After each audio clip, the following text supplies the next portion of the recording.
રાષ્ટ્રીય માર્ગ સલામતી માસની ઉજવણી અંતર્ગત આજરોજ ગોધરામાં બીઆરજીએફ ભવન ખાતે જિલ્લા કક્ષાની ઉજવણીનું અમે શુભારંભ કર્યું છે.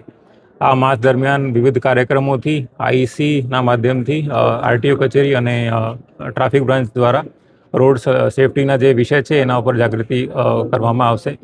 અમે આ કાર્યક્રમમાં ખાસ આ સંદેશ લોકોને આપ્યું છે કે 2 વ્હીલ અને 4 વ્હીલના જે ઘણા અકસ્માતો થાય છે એને અટકાવવું જોઈએ.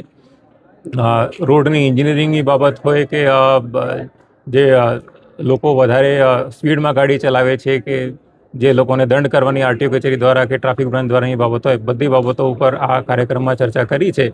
કારણ કે આ હાઈવે ઉપર જે વધારે ડેથ્સ થાય છે એ આપણે સોશિયલ અને ઇકોનોમિકલી ખૂબ નેગેટિવલી ઇમ્પેક્ટ કરે છે. એનાથી બહાર નીકળવા માટે એક મંથનું જે કાર્યક્રમ છે ગવર્મેન્ટ ઓફ ઇન્ડિયા દ્વારા જે જાહેર કર્યું છે એની અંદર આરટીઓ કચેરી દ્વારા ઘણા કાર્યક્રમો કરવામાં આવશે અને બધાને એ જ મેસેજ છે કે રોડ ઉપર આપણે સેફ રહીએ, સલામત રહીએ. જય હિન્દ.